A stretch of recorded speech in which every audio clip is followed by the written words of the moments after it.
বাংলাদেশের সাবেক তিনবারের প্রধানমন্ত্রী বেগম জিয়া শারীরিকভাবে মারাত্মক অসুস্থ, জীবন সংকটাপন্ন অবস্থায় সম্ভবত আজকে দেশের বাহিরে নেওয়া হয়েছে। গোটা বাংলাদেশের লোকেরা ধর্ম বর্ণ নির্বিশেষে তার জন্য দোয়া করতেছে। ঠিক না বেরিক জুড়ে বলেন? চরমরাই পীর সাহেব হুজুর দোয়া করলেন, জামাতের আমির সাহেব দোয়া করলেন, দেশের বড় বড় আলেমরা দোয়া করলেন, মাহফিলে মাহফিলে দোয়া হচ্ছে, রাজবাড়ী মাঠে দেখলাম গণদোয়ার আয়োজন করা হয়েছে। আমার প্রশ্ন হচ্ছে, একজন প্রধানমন্ত্রী, নারী প্রধানমন্ত্রী, তার জন্য সবাই দোয়া করে কান্না করতেছে। পক্ষান্তরে আরেকজন প্রধানমন্ত্রী ছিল নারী বাংলাদেশে, তার জন্য লোকেরা দোয়া করে তার ফাঁসিটা যেন তাড়াতাড়ি হয়ে যায়। কথা বলে না কেন? একজনের জন্য দোয়া করে নেক হায়াতের জন্য, আরেকজনের জন্য দোয়া করে তাড়াতাড়ি ফাঁসির মঞ্চে উঠায় দেওয়ার জন্য। দুজনে তো নারী, তো পার্থক্য কোন জায়গায়? পার্থক্যটা বলি আপনাদেরকে। হেফাজতে ইসলামের ব্যানারে 2013 সালে 5ই মে শাপলা চত্বরে যখন আমরা গাজীপুর থেকে সহ সারা বাংলাদেশ থেকে শাপলা চত্বরে জড়ো হয়েছিলাম, রাতের আধারে লাইট বন্ধ করে কি পরিমাণ তাওহীদি জনতার উপর মেসাকার চালিয়েছিল স্বৈরাচারী খুনি হাসিনা, মনে আছে আপনাদের? আলেমের রক্ত পিপাসু এই খুনি হাসিনা সংসদ দাঁড়িয়ে বলেছিল, কোন গুলাগুলির ঘটনা শাপলা চত্বরে ঘটে নাই। নাউজুবিল্লাহ বলতে পারেন না আপনারা? আপনারা বলেন, এই যে হাসিনা সংসদে দাঁড়িয়ে বলল যে হেফাজতের শাপলা চত্বরে কোন গুলাগুলির ঘটনাও ঘটে নাই, কোনো মানুষ নিহত হয় নাই, বরং আলেম ওলামারা গায়ের মধ্যে রং মেখে অভিনয় করেছিল। আলেমদেরকে তো শহীদ করেছে, আবার সেই মাজলুম জনগোষ্ঠী শহীদের রক্তের সাথে এমন গাদ্দারি বেঈমানি যে করে, মানুষ তার জন্য রহমত মাগফিরাতের দোয়া করবে না, ফাঁসির জন্যই দোয়া করবে। ঠিক না বেরিক জুড়ে বলেন? পক্ষান্তরে বেগম জিয়া ঠিক ওই মুহূর্তে দলের নেতাকর্মীদেরকে বলেছেন যে নিরীহ আলেম ওলামারা আসছে শাপলা চত্বরে, তোমরা তাদের সঙ্গ দাও। যদিও দলের লোকরা ওই সময় কথা রাখে নাই। এরপরে বালু ভর্তি ট্রাক দিয়ে বেগম জিয়ার বাড়িতে যখন ঘেরাও দেওয়া হয়েছিল, ঘর থেকে বের হয়ে গর্জন দিয়ে বলেছিলেন, কতজন আলেমকে হত্যা করেছেন, কতজন এতিমকে হত্যা করেছেন, কতজন সেনা অফিসারকে হত্যা করেছেন, জবাব একদিন হাসিনা আপনাকে দিতে হবে। আলেমুল আমাদের পক্ষে সবসময় এইভাবে কথা বলতেন। এমনকি আপনাদেরকে আরেকটা তথ্য দিই, দেশ স্বাধীন হওয়ার পরে বেগম জিয়া যখন জেলখানা থেকে বের হলেন, আল্লাহ মামুনুল হক হাফিজাহুল্লাহ তিনি গেলেন সাক্ষাতে। তিনি বললেন যে আপনারা যদি দেশে ইসলাম কায়েম করতে চান করেন, আপনার পক্ষে আমরা আছি। আলহামদুলিল্লাহ বলেন। মামুনুল হককে খালেদা জিয়া নিজে বলেছেন যে আপনারা যদি ইসলাম যদি কায়েম করতে চান আপনারা করেন, আমরা আপনাদেরকে সাপোর্ট দেব। এবং মামুনুল হক বিভিন্ন মাহফিলে মাহফিলে এই কথা ঘুরে ঘুরে বলেছেন যে বেগম জি আমাকে এই কথা বলেছেন। চিন্তা করেন, আলেমদের পক্ষে সারা জীবন কথা বলেছেন। শহীদ আল্লামা সাইদি রহমাতুল্লাহি আলাইহি সংসদে দাঁড়িয়ে যখন বক্তব্য দিতেন, ভিডিও এখনো আছে, খালেদা জিয়া খুশি হয়ে এরকম করে হাত থাপড়াতেন। আলেমদেরকে যিনি সম্মান দিয়েছেন, আল্লাহ তার ইজ্জত বাড়িয়ে দিয়েছে। কথা বলতে হবে, ঠিক কিনা বলেন? আর পক্ষান্তরে আলেমদেরকে জঙ্গিবাদ, মৌলবাদ, তালেবাদ, রাজাকার, আল বদর, আল শামস, উগ্রবাদ বলে যারা তুচ্ছ করেছে, ব্যঙ্গ করেছে, বিদ্রুপ করেছে, মিথ্যা মামলা দিয়েছে, জেল খাটিয়েছে, জরিমানা দিয়েছে, এলাকা ছাড়া করেছে, মসজিদের মিম্বার ছাড়া করেছে, আজকে আল্লাহ রাব্বুল আলামিন ওদেরকে দেশ ছাড়া করে দিয়েছেন। বিসমিল্লাহির রহমানির রহিম। ইন্নাল্লাহা ওয়া মালাইকাতাহু ইউসাল্লুনা আলান নাবিয়্যি ইয়া আইয়ুহাল্লাযীনা আমানু সাল্লু আলাইহি ওয়া সাল্লিমু তাসলিমা। اللهم صل على محمد وعلى آل محمد كما صليت على إبراهيم وعلى آل إبراهيم إنك حميد مجيد. اللهم بارك على محمد وعلى آل محمد كما باركت على إبراهيم وعلى إنك حميد مجيد। মহান আল্লাহ রব্বুল আলামিনের আলিশান দরবারে লাখো কোটি শুকরিয়া আদায় করছি যে মহান আল্লাহ তাআলা তার মহান হুকুম জুমার নামাজ আদায় করার লক্ষ্যে যথা সময় আমাদেরকে তার ঘরে উপস্থিত হওয়ার তৌফিক দান করেছেন। শুকরিয়া আদায় করে বলছি আলহামদুলিল্লাহ। রব্বানা লাকাল হামদ হামদান কাসীরা তাইয়িবান মুবারাকান ফীহি ইয়া রাব্বি লাকাল হামদু কামা ইয়ানবাগি লিজালালি ওয়াজহিকা ওয়া আযীমি সুলতানিকা। আল্লাহ তাআলা আজকের জুমার নামাজকে কবুল করুন। আমাদের জীবনের সমস্ত গুনার খাতা আল্লাহ তাআলা মাফ করে দিন। হাজী মোহর খানের কবরটাকে আল্লাহ তাআলা বেহেশতের বাগান বানিয়ে দিন। তার আত্মীয় স্বজনের কবরে আযাব আল্লাহ তাআলা মাফ করে দিন। বোটবাজারের সকল শ্রেণীর ব্যবসায়ীদেরকে আল্লাহ তাআলা হেফাজত করুন। অত্র এলাকার সমস্ত মুর্দিগানের কবরে আযাব আল্লাহ তাআলা কিয়ামত পর্যন্ত বন্ধ করে দিন। কাল হাসরের কঠিন ময়দানে আজকের এই ইবাদত আল্লাহ তাআলা আমাদের সকলের নাজাতের জরিয়া হিসেবে কবুল করুন। শেষ জামানার সকল ফিতনা থেকে আল্লাহ তাআলা আমাদের সকলকে হেফাজত করুন। ওমর ইবনুল খাত্তাব রাদিয়াল্লাহু তাআলা আনহু থেকে বর্ণিত একটি বিখ্যাত হাদিস, যেটাকে হাদিসে জিবরিল বলা হয়। আন ওমর ইবনুল খাত্তাব রাদিয়াল্লাহু তাআলা আনহু আন্নাহু قال বাইনামা নাহনু জুলুসুন ইনদা রাসূলিল্লাহি সাল্লাল্লাহু আলাইহি ওয়াসাল্লাম, আমরা কোনো একদিন নবী করিম সাল্লাল্লাহু আলাইহি ওয়াসাল্লামের পাশেই বসা ছিলাম। ইদ তলা আলাইনা রাজুলুন, ঠিক ওই মুহূর্তে আমাদের মাঝে এক ব্যক্তির আগমন ঘটল। শাদীদু বায়াদি সিয়াব শাদীদু সাওয়াদি শারি, একেবারে ধবধবে সাদা পোশাক পরিহিত এক ব্যক্তি এসেছে। মাথার চুলগুলি একেবারে কুচকুচে কালো। ফাজালাসা, তিনি রাসূল পাক সাল্লাল্লাহু আলাইহি ওয়াসাল্লামের সামনে বসলেন। ফাআসনাদা রুকবাতাইহি ইলা রুকবাতাইহি, হাঁটুর সাথে হাঁটু মিলিয়ে বসলেন। ওয়া ওয়াদাআ কাফাইহি আলা ফাখিদাইহি, দুই হাতের তালু তার উরুর উপর রাখলেন। রেখে নবী করিম সাল্লাল্লাহু আলাইহি ওয়াসাল্লামের চেহারার দিকে তাকিয়ে প্রশ্ন করে বলছেন, মালি ইসলাম, বলুন তো ইসলাম কি জিনিস? নবী করিম সাল্লাল্লাহু আলাইহি ওয়াসাল্লাম জবাব দিয়ে বললেন, আন তাশহাদা আল্লা ইলাহা ইল্লাল্লাহ ওয়া আন্না মুহাম্মাদার রাসূলুল্লাহ ওয়া তাকুমাস সালাহ ওয়া তুতিজ যাকাত ওয়া তাসুমা রমাদান ওয়া তাহুজ্জাল বাইতা ইন ইসতাতা'তা ইলাইহি সাবিলা।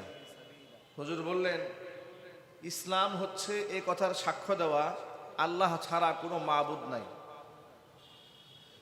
এবং এই কথার সাক্ষ্য দেওয়া মুহাম্মদ সাল্লাল্লাহু আলাইহি ওয়াসাল্লাম আল্লাহ পাকের রাসূল। ইসলাম হচ্ছে নামাজ কায়েম করা, ইসলাম হচ্ছে যাকাত দেওয়া, ইসলাম হচ্ছে রমজানে রোজা রাখা, ইসলাম হচ্ছে ওয়া তাহুজ্জাল বাইতা ইন ইসতাতা'তা ইলাইহি সাবিলা, যদি তোমার সক্ষমতা থাকে তাহলে বাইতুল্লাহ হজে যাওয়া। প্রশ্নের জবাব শুনে ব্যক্তিটি বললেন, সাদাকতা, আপনি সঠিক উত্তর দিয়েছেন। ওমর ইবনুল খাত্তাব রাদিয়াল্লাহু তাআলা আনহু বললেন, ফাআজিবনা লাহু, আমরা বড় অবাক হয়ে গেলাম। ইয়াসআলুহু ওয়া ইউসাদ্দিকুহু, নিজেই প্রশ্ন করছে আবার উত্তর শুনে নিজেই সত্যায়ন করছেন। আবার বসেছেন রাসূলের হাঁটুর সাথে হাঁটু লাগিয়ে, আবার হুজুরের উরুর উপর হাত দিয়ে বসেছেন, চোখে চোখ রেখে কথা বলছেন, নিজে প্রশ্ন করছেন, রাসূল উত্তর দিচ্ছেন। হুজুরের উত্তর শুনে তিনি আবার সত্যায়ন করছেন। আবার দ্বিতীয় প্রশ্ন করে বললেন, মাল ঈমান, বলুন ঈমান কি জিনিস? নবী করিম সাল্লাল্লাহু আলাইহি সাল্লাম বললেন, আন তুমিনা বিল্লাহি ওয়া রুসুলিহি ওয়া কুতুবিহি ওয়াল ইয়াউমিল আখির ওয়াল কদরি খাইরিহি ওয়া শাররিহি মিনাল্লাহি তাআলা ওয়াল বা'থি বাদাল মাউত। নবী করিম সাল্লাল্লাহু আলাইহি সাল্লাম ঈমানের প্রশ্নের জবাব দিলেন, ঈমান হচ্ছে আল্লাহর উপর ঈমান আনা, তার নাজিলকৃত কিতাব সমূহের উপর ঈমান আনা, প্রেরিত রাসূলগণের উপর ঈমান আনা, ফেরেশতাদের উপর ঈমান আনা। ঈমান হচ্ছে পরকালের উপর ঈমান আনা, পুনরুত্থানের প্রতি ঈমান আনা। ঈমান হচ্ছে আমরা এই দুনিয়া থেকে বিদায় হওয়ার পরে আবার যে আমাদেরকে পুনরুত্থান করা হবে, আবার যে আমাদেরকে উঠানো হবে, তার উপর ঈমান আনা। এটা হচ্ছে ঈমান, এটাকে বিশ্বাস করা হচ্ছে ঈমান। তিনি আবার বললেন যে আপনি সঠিক উত্তর দিয়েছেন। হযরত ওমর বলেন, আমরা আরো অবাক হয়ে গেলাম। তিনিই প্রশ্ন করছেন, আবার উত্তর শোনার পরে তিনি আবার সত্যায়ন করছেন। এবার তৃতীয় নাম্বার প্রশ্ন করলেন, ওয়ামাল ইহসান, ইহসান কি জিনিস? নবীজি জবাব দিয়ে বলছেন, আন তা'বুদাল্লাহা কাআন্নাকা তারাহ ফাইন লাম তাকুন তারাহু ফাইন্নাহু ইয়ারাক। ইহসান হচ্ছে তুমি এমন ভাবে আল্লাহ তাআলার ইবাদত করবে যেন তুমি স্বয়ং আল্লাহ তাআলাকে দেখতে পাচ্ছ। ফাইন লাম তাকুন তারাহু ফাইন্নাহু ইয়ারাক। তোমার ধ্যান যদি এতটা গভীর না হয় যে আমি আল্লাহকে দেখতে পাচ্ছি, এমন মনোভাব যদি তৈরি না হয় ইবাদতের সময়, অন্তত পক্ষে মাথার মধ্যে এটা রাখবে যে স্বয়ং আল্লাহ পাক তোমাকে দেখতে পাচ্ছেন। তিনি বললেন, আপনি সঠিক জবাব দিয়েছেন। এরপরে বললেন, তাহলে বলুন এবার মাতা সা, সব উত্তর যেহেতু দিয়েছেন, এবার এই উত্তরটা দিন তো, কিয়ামত কবে কায়েম হবে? আল্লাহর নবী তখন জবাবে বললেন, মাল মাসউলু আনহা বিআলামা মিনাস সাইল। যে বিষয়ে প্রশ্ন করা হয়েছে সেই বিষয়ে প্রশ্নকারী যেমন অবগত নন, যাকে প্রশ্ন করা হয়েছে তিনিও অবগত নন। তখন তিনি বললেন, তাহলে আপনি কিছু আলামত বলেন, কিয়ামত কবে কায়েম হবে, যেহেতু এটা বলতে পারছেন না, কিছু আলামত বলেন।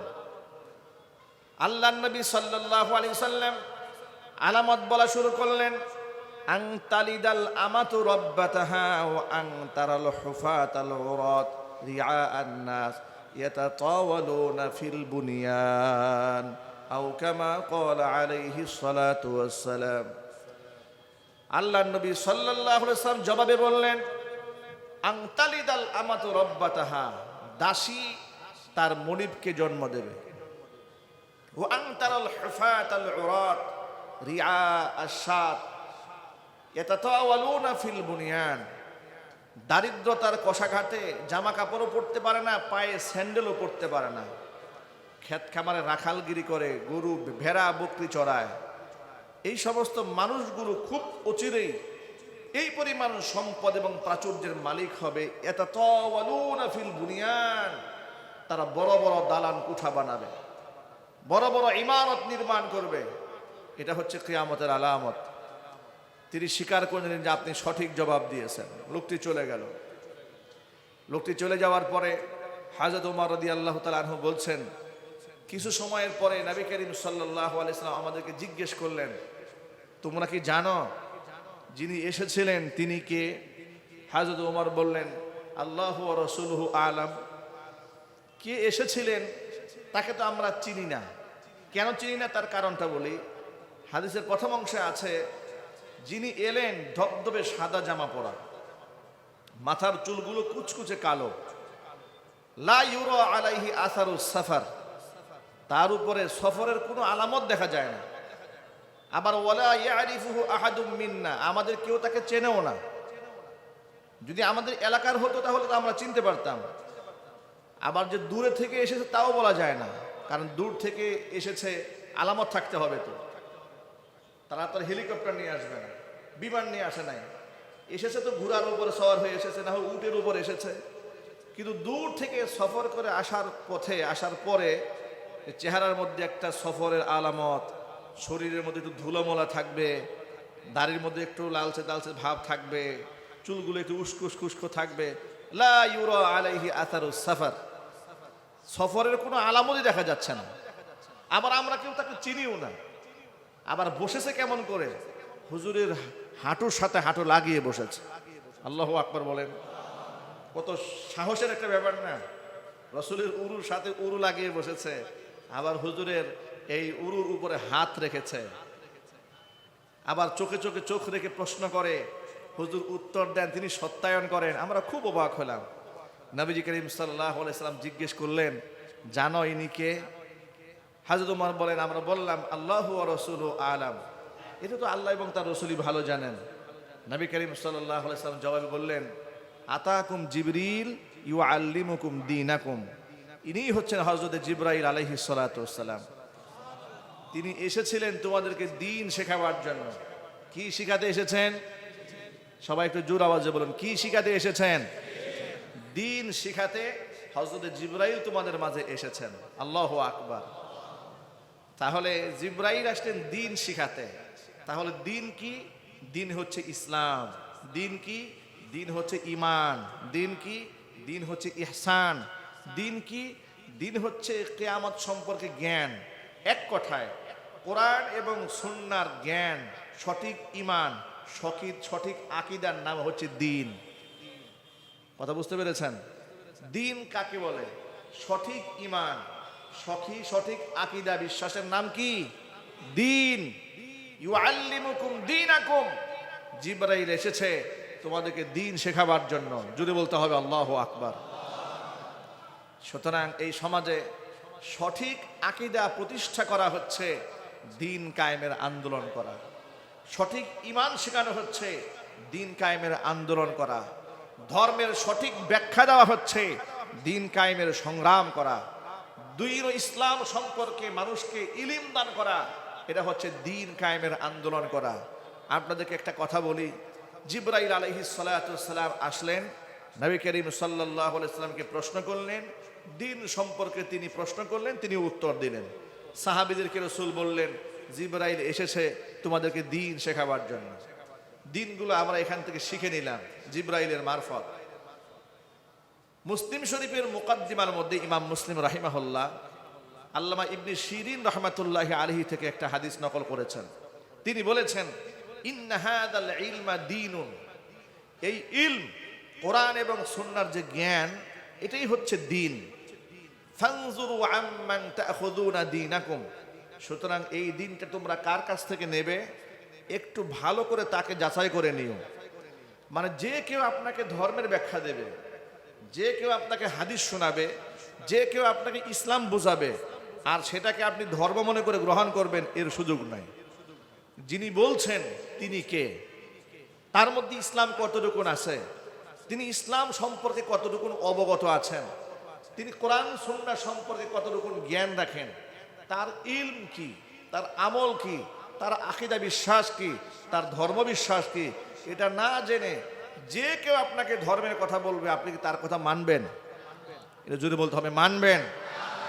কিন্তু আমাদের সমাজে কি হয় দেখেন, লালন ফকির বয়াতিরা ধর্মের ব্যাখ্যা দেয়, এগুলো আবার মঞ্চ সাজিয়ে প্রচার করে, ইসলাম সম্পর্কে উদ্ভট প্রশ্ন করে, জের জবর পেশ নুক্তা নাই, মুখে যা আসে তাই বলে। তারাও নাকি ধর্মের আধ্যাত্মিক রাহবার। নাউজুবিল্লাহ বলবেন না? এরাও নাকি ধর্মের আধ্যাত্মিক রাহবার, ধর্মীয় শিক্ষক, ধর্মীয় গুরু। এরাও নাকি পীরে কেবলা এবং মুর্শিদ। তাদের হাতেও নাকি অসংখ্য নারী পুরুষ বায়াত গ্রহণ করে, তাদের সান্নিধ্য গ্রহণ করে, আত্মশুদ্ধি করে জান্নাত পাওয়ার আশায়। একটু জুড়ে বলতে হবে নাউজুবিল্লাহ। আপনি যার কাছে জিন শিখতে গেলেন, তার মধ্যে দ্বীন আছে, তার মধ্যে ঈমান আছে। তার মধ্যে যদি ঈমান থাকতো, দ্বীন থাকতো, ইসলামের বুধ যদি তার মধ্যে থাকতো, তাহলে সে কি বাউলগিরি করতো? সে তো বাউলগিরি না করে মসজিদে এসে নামাজ পড়তো। ঠিক না বেটা? জুড়ে বলেন। সে তো বাউলগিরি না করে মসজিদে এসে জামাতের সাথে নামাজ আদায় করতো, আল্লাহর কাছে তওবা করতো, আল্লাহর ব্যাপারে কোনো প্রশ্ন তুলতো না। বাউলদের একটা থিম, বয়াতিদের একটা থিম, এদের একটা মিশন, একটা ভিশন, এদের বিতর্কের সাবজেক্ট হচ্ছে আল্লাহকে নিয়ে প্রশ্ন তোলা। এদের বিতর্কের সাবজেক্ট হচ্ছে আল্লাহর হুকুম নিয়ে প্রশ্ন তোলা। আল্লাহর হুকুমের উপর খুরা যুক্তি দাঁড় করিয়ে ব্যঙ্গ বিদ্রুপের সাথে জনগণের সামনে উপস্থাপন করা। এই জন্য আমি আমার ভাষায় বলি, কুখ্যাত কাদিয়ানীরা যতটুকু না কাফের, সমাজের বাউলরা তার চাইতে জঘন্য কাফের। কুখ্যাত কাদিয়ানীরা তো সূরা আহজাবের 40 নম্বর একটা আয়াতকে অস্বীকার করার কারণে ওরা কাফের। নবী করিম সাল্লাল্লাহু আলাইহি সাল্লামের কয়েকটা হাদিস অস্বীকার করার কারণে কাফের। আর কুখ্যাত বাউলরা তারা আল্লাহর কোরআনের অজস্র আয়াত অস্বীকার করে, তুচ্ছ তাচ্ছিল্য করে, ব্যঙ্গ বিদ্রুপ করে, নবীদের সম্মান খাটো করে কথা বলে। এমনকি এমন কথাও হুলুল আকীদার কথা বলে, যিনি পীর তিনি আল্লাহ এবং তিনি কেবলা। এখানে তো হয় না। তারা আল্লাহর সামনে প্রশ্ন তুলে বলে, আল্লাহ তুমি আদমকে গুমরা করলা, গন্ধম গাছ তুমি কেন লাগাইলা? নাউজুবিল্লাহ পড়বেন। কয় জান্নাতের মধ্যে গন্ধম গাছটা তো আল্লাহ তুমিই লাগিয়েছো, আবার তুমি আদমের মধ্যে আকর্ষণ দিয়েছো, তো আদমের দোষটা কোথায়? তুমি কেন তারে গুমরা বানাইলা? তুমি কেন তারা সেখান থেকে বহিষ্কার করলা? ইবলিস শয়তান তোমার হুকুম পালন করে নাই, তুমি তাকে জান্নাত থেকে বের করে দিলা। তো শয়তানের মনের মধ্যে অহংকার তো আল্লাহ তুমি নিজেই তৈরি করে দিছো। নাউজুবিল্লাহ বলবেন না। আল্লাহর ব্যাপারে তাদের শব্দ চয়নগুলো এরকম। এটা মাত্র কয়েকটা বললাম, তাও শালীন ভাষায়। ওদের ভাষা তো বড় জঘন্য। আদম আলাইহিস সালাতু ওয়াস সালামের ব্যাপারে এক বাউল বলছে 120 হাত লম্বা ছিলেন, তার পুরুষ লিঙ্গই ছিল 17 হাত লম্বা। বাউলদের কথা এগুলো। নবীদের ব্যাপারে এই সমস্ত বক্তব্য দিয়ে বেড়ায়। তা আপনারা বাউল গান করবেন না ফাউল গান করবেন, সে দায়িত্ব তো আমাদের না। গোটা দেশ তো আর ইসলামিক স্টেট হয়ে যায় নাই। তবে ইসলাম কায়েম হয়ে গেলে এই ভণ্ডামি বাংলাদেশে চলবে না।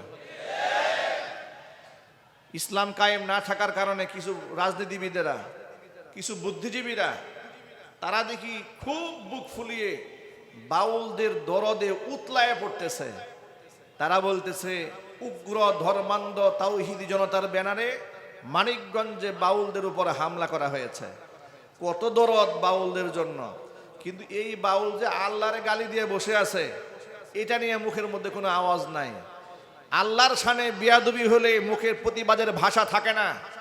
আর বেয়াদবদের বিরুদ্ধে তাওহীদি জনতা রুখে দাঁড়াবে।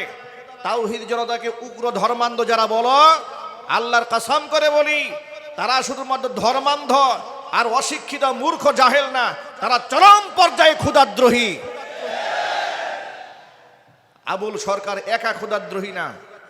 আবুল সরকারের সাথে সাথে ফরহাদ মাজহার তথাকথিত বুদ্ধিজীবী, এনসিপির বুদ্ধিজীবী, 1 নম্বরের ভণ্ড এবং প্রতারক, চরম পর্যায়ে ক্ষুধাদ্রোহী। আজান নিয়ে কবিতা রচনা করেছে। আজান নিয়ে কবিতা রচনা করে ভণ্ড ফরহাদ মাজহার বলেছে আল্লাহকে টার্গেট করে, হে আল্লাহ তুমি কি বধির নাকি?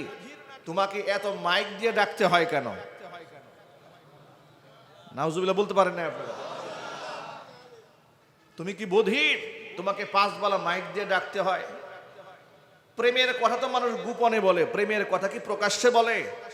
এই মূর্খ তথাকথিত বুদ্ধিজীবী, স্বৈরাচারের নিকৃষ্ট দালাল, রাম এবং বামদের দালাল, পশ্চিমাদের দালাল, তথাকথিত শিক্ষিত কবি সাহিত্যিক বুদ্ধিজীবী আজান সম্পর্কে বলে আজানে নাকি আল্লাহ তাআলাকে মাইক দিয়ে ডাকা হয়। আজানে কি আল্লাহকে ডাকা হয় না পাবলিককে ডাকা হয়? এই ভণ্ড জাহেল তাও বোঝে না যে আজানে ডাক দেওয়া হয়েছে কাকে। হয় তোমাকে মাইক দিয়ে ডাকতে হয় কেন? তুমি কি বধির? তুমি কানে শুনতে পাও না? কবিতার ভাষায় লিখেছে। এই ভণ্ড সে আবার আবুল সরকারের পক্ষ অবলম্বন গ্রহণ করেছে। আবুল সরকার কি বলেছে? আল্লাহ এক মুখে কয় কথা কয়? নাউজুবিল্লাহ বলবেন না। আল্লাহর সামনে এদের শব্দগুলো দেখেন। আর জঘন্য ভাষায় বলে যে আল্লাহর কথার কোনো আগা মাথা আমি খুঁজে পাই না। আমি তো আগা মাথা বলেছি, ও অন্য কিছু বলেছে, ওটা আমি আর বললাম না। আমি একটু শালীনভাবে বললাম আর কি, বুঝে নিয়েন আপনারা।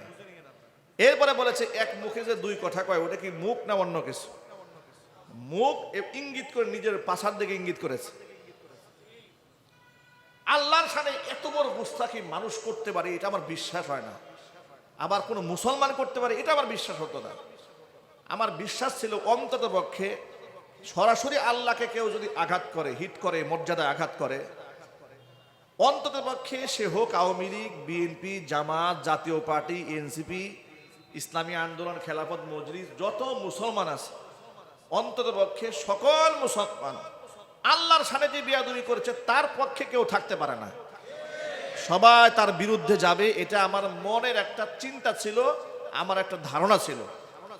কিন্তু আল্লাহর গালি দেওয়ার পরেও যে সেই গালিদাতার পক্ষে এদেশে কিছু লোক থাকতে পারে এটা আমার জানা ছিল না।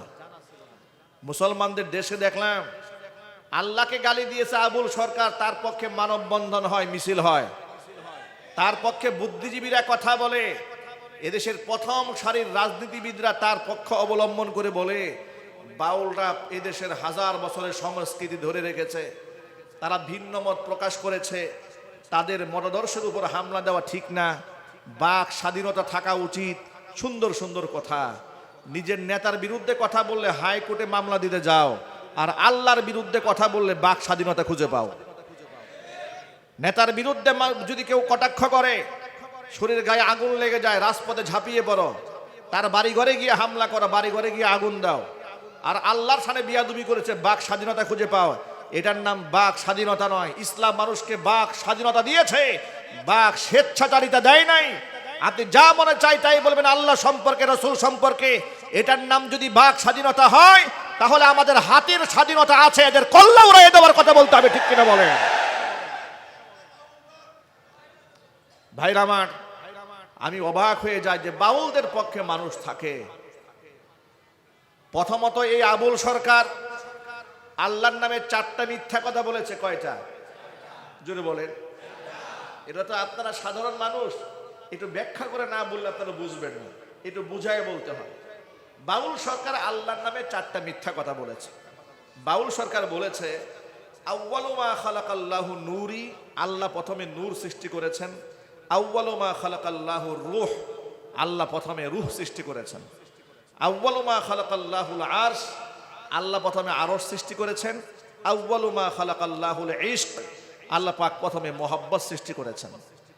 এই যে 4টা কথা, যে প্রথমে রূহ সৃষ্টি করেছেন, সর্বপ্রথম সৃষ্টি হচ্ছে আরশ, প্রথম সৃষ্টি রূহ, প্রথম সৃষ্টি নূর, প্রথম সৃষ্টি আরশ, এই যে কথাগুলো সে বলল আল্লাহর নামে, এগুলো নাকি আল্লাহ বলছেন। এটা ডাহা মিথ্যা কথা, আল্লাহ তাআলা এমন কথা কোথাও বলেন না। এটা হলো প্রথম পয়েন্ট। দ্বিতীয় পয়েন্ট কি আল্লাহ রাসূল বলেছেন? না, আল্লাহ নবীও এই ধরনের জঘন্য মিথ্যা কথা বলেন নাই। যে কথা আল্লাহ বললেন না, যে কথা আল্লাহ রাসূল বললেন না, সেই 4টা কথা আল্লাহর কথা বলে যে আল্লাহ এক মুখে কয় কথা বলে। একবার বলেন রূহ সৃষ্টি করেছেন, একবার বলেন নূর সৃষ্টি করেছেন, একবার বলেছেন আরশ সৃষ্টি করেছেন, একবার বলেন যে ইশক সৃষ্টি করেছেন। এক মুখে আল্লাহ কয় কথা কয়? নাউজুবিল্লাহ বলেন, আরো জোরে বলেন নাউজুবিল্লাহ। প্রথম অপরাধ আল্লাহর নামে মিথ্যাচার। দ্বিতীয় অপরাধ আবার আল্লাহর শানে প্রশ্ন। তৃতীয় অপরাধ আল্লাহর শান মানে বিয়াদবি। এতগুলো জঘন্য অপরাধ করার পরে মানুষ তার পক্ষে থাকবে? আল্লাহর কসম, এত বড় অপরাধীর পক্ষে যে থাকে তাকে আমরা রাজনীতিবিদ তো দূরের কথা, বুদ্ধিজীবী তো দূরের কথা, এদেরকে আমরা মানুষই মনে করি না, জানোয়ার মনে করি। কি মনে করি? জুড়ে বলেন, চিল্লাই বলেন, কি মনে করি? জানোয়ার মনে করি, বুদ্ধিজীবী মনে করি না। তো ফরহাদ মাজহার বলে তথাকথিত বুদ্ধিজীবী, ওই বুড়াটা দেখছেন না, রবীন্দ্রনাথ ঠাকুরের মতো দেখতে, এই বুড়াটা বলে আবুল সরকারকে গ্রেফতার করা মানে আমারে গ্রেফতার করা। কি মোহাব্বত আবুল সরকারের জন্য, আল্লাহর জন্য মোহাব্বত নাই। এই ভণ্ডামি, এই বুদ্ধিজীবীগিরি ইনশাল্লাহ বাংলাদেশ বেশি দিন টিকবে না।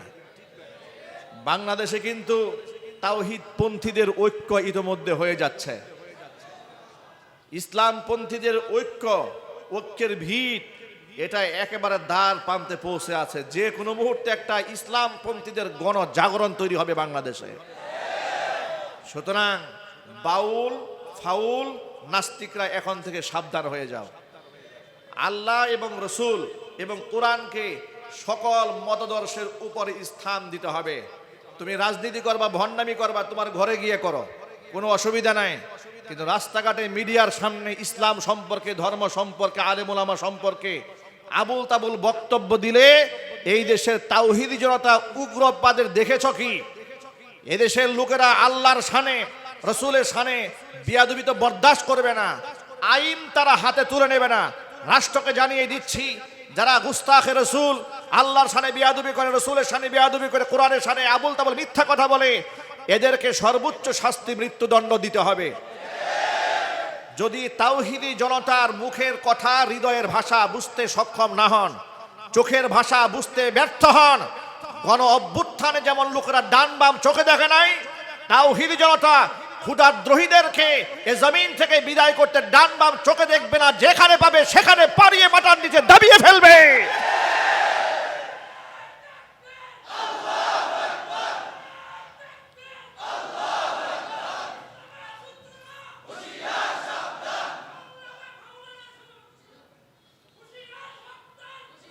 ওরা বলে, আমাদেরকে বলে যে তাওহীদি জনতা নাকি উগ্র ধর্মান্ধ, ওদের উপর হামলা করেছে।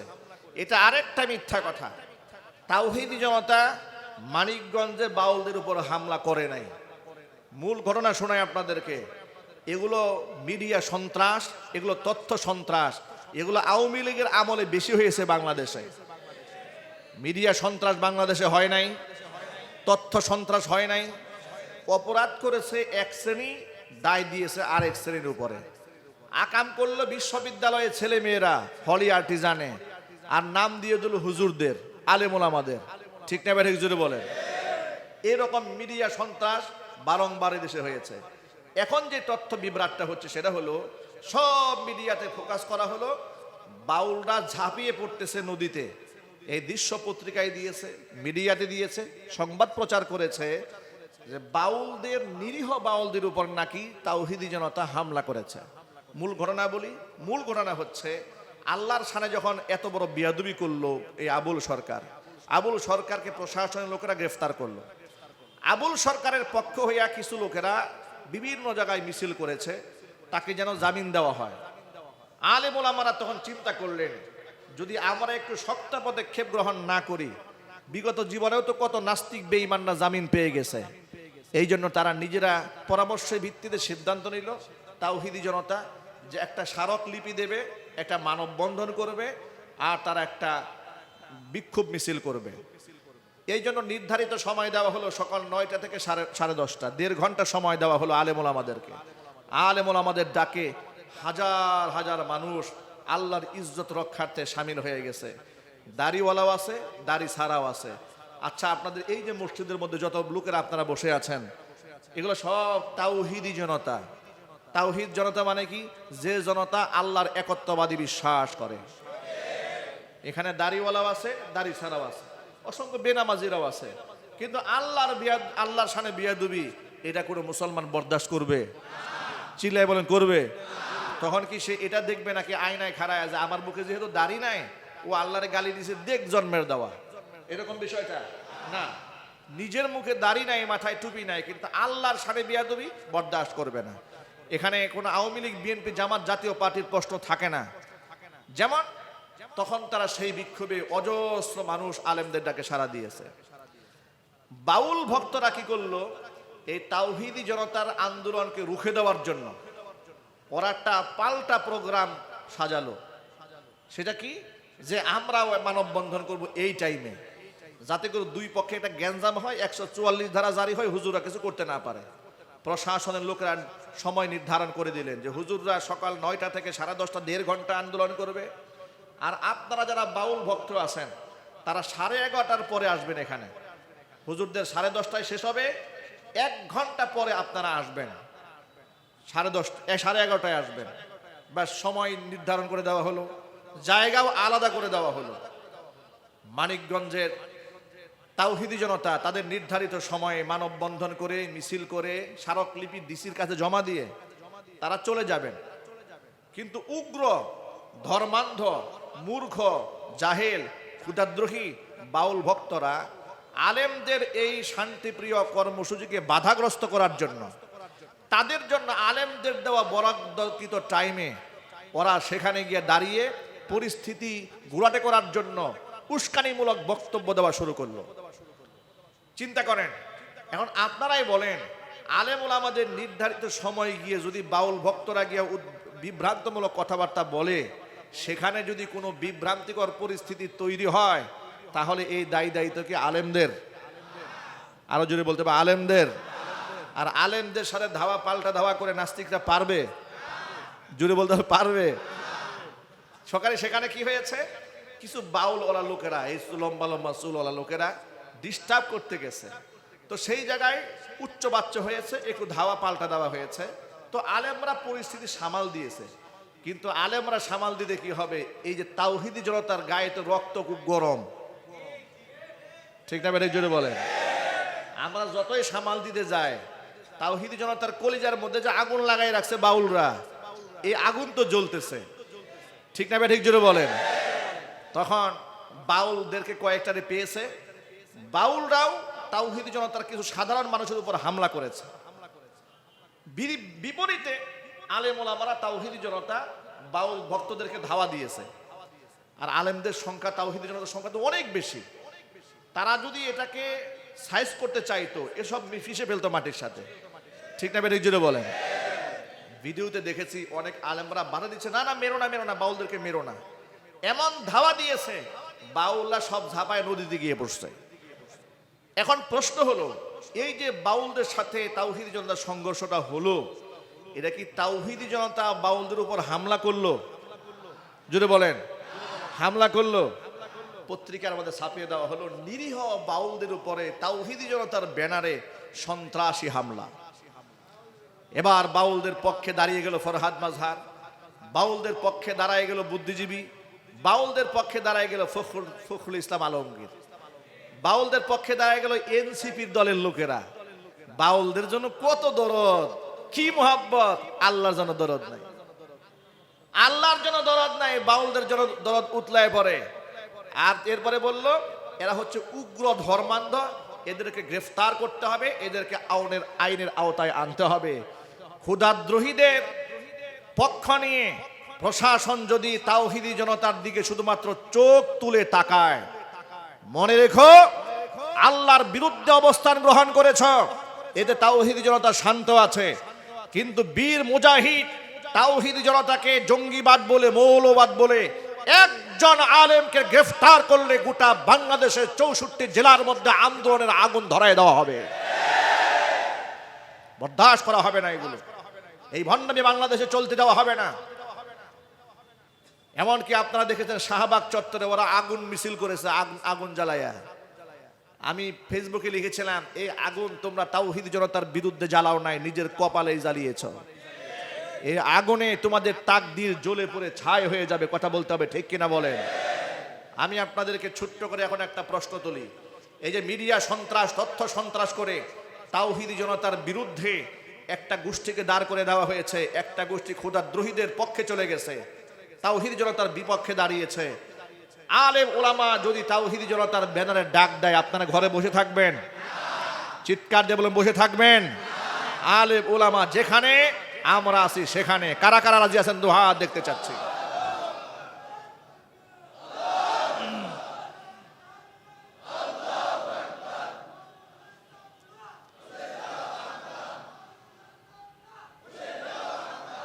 আল্লাহ রাব্বুল আলামিন। সুতরাং সকল কথার মূল কথা হলো, দিন আপনি কার কাছ থেকে শিখবেন তাকে আগে ভালো করে দেখে নেন। বাউলদেরকে আল্লাহ তাআলা দায়িত্ব দেন নাই মানুষদেরকে ধর্ম শেখাবার, মানুষদেরকে ধর্ম শেখাবার দায়িত্ব আল্লাহ তাআলা আলেমদের দান করেছেন। কোরআন মাজিদের মধ্যে আল্লাহ তাআলা বলেছেন, ইন্নামা ইয়াখশাল্লাহা মিন ইবাদিহিল উলামা। নিঃসন্দেহে আমার বান্দাদের ভেতর থেকে আলেমরাই আমি আল্লাহকে সবচেয়ে বেশি ভয় করে। আলেম ওলামাদের সম্মানের কথা আল্লাহ পাক অন্য আয়াতে তুলে ধরে বলেছেন, ইয়ারফাইল্লাহুল্লাযীনা আমানু মিনকুম ওয়াল্লাযীনা উতুল ইলমা দারাজাত। ইমানদারদের সম্মান আল্লাহ বৃদ্ধি করে দেবেন, আলেম ওলামাদের সম্মান আল্লাহ পাক বৃদ্ধি করে দিবেন, মর্যাদা বাড়িয়ে দেবেন। আবু দারদা রাদিয়াল্লাহু তাআলা আনহু থেকে বর্ণিত হাদিস, আন আবি দারদা রাদিয়াল্লাহু তাআলা আনহু আন্নাহু ক্বাল কুন আলিমান আও মুতাআল্লিমান আও মুস্তামিআন আও মুহিব্বান ওয়া লা তাকুনিল খামিস ফাতাহালিক। হযরত আবু দারদা রাদিয়াল্লাহু তাআলা আনহু বলেন, আলেমদের এত মর্যাদা, এত সম্মান, সম্ভব হলে নিজে আলেম হয়ে যাও। আলেম যদি হতে নাও পারো, আলেমের ছাত্র হও। তাও যদি না পারো, আলেমের শ্রোতা হও।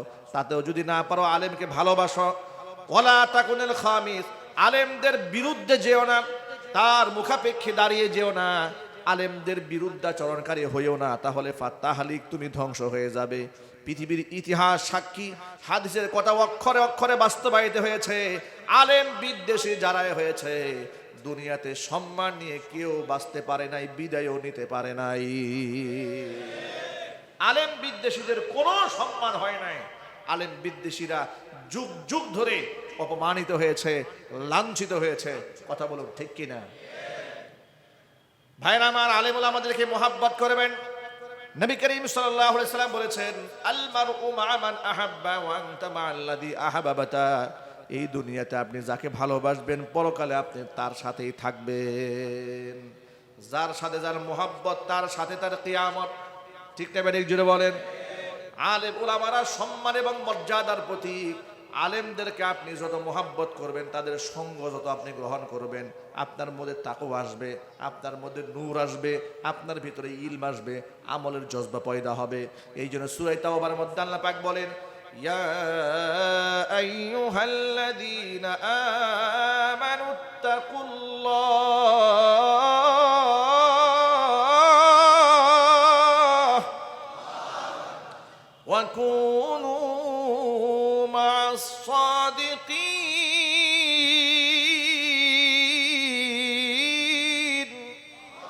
হে ঈমানদারগণ, আমি আল্লাহকে ভয় করো। ওয়া কুনু মা'আস সাদিকিন, এবং সাদিকিনদের সাথে থাকো। আল্লাহ তাআলা পাপিষ্ঠদের সাথে চলতে বারণ করেছেন, নেককারদের সাথে চলার জন্য আল্লাহ পাক হুকুম করেছেন।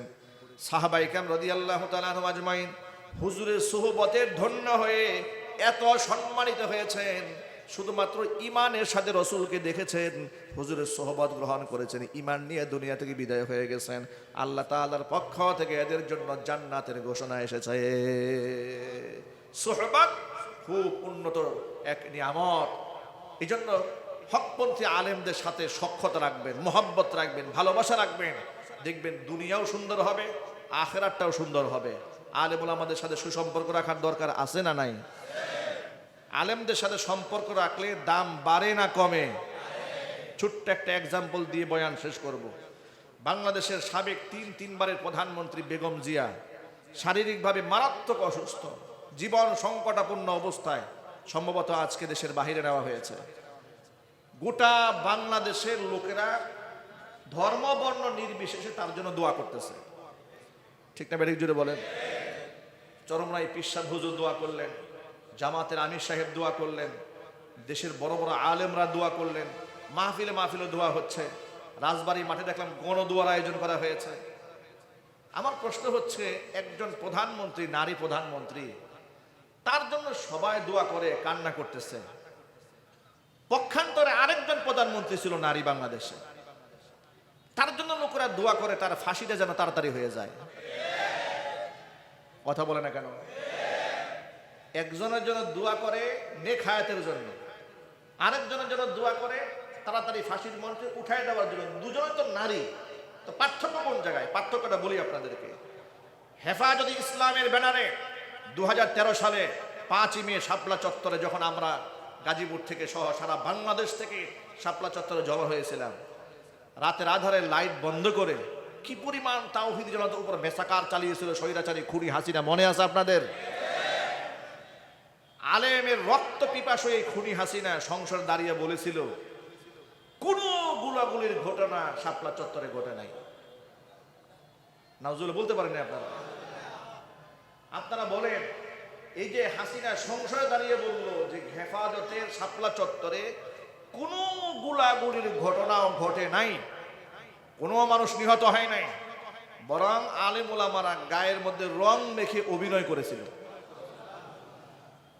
আলেমদেরকে তো শহীদ করেছে, আবার সেই মাজলুম জনগোষ্ঠী শহীদের রক্তের সাথে এমন গাদ্দারি বেঈমানি যে করে, মানুষ তার জন্য রহমত মাগফিরাতের দোয়া করবে না, ফাঁসির জন্যই দোয়া করবে।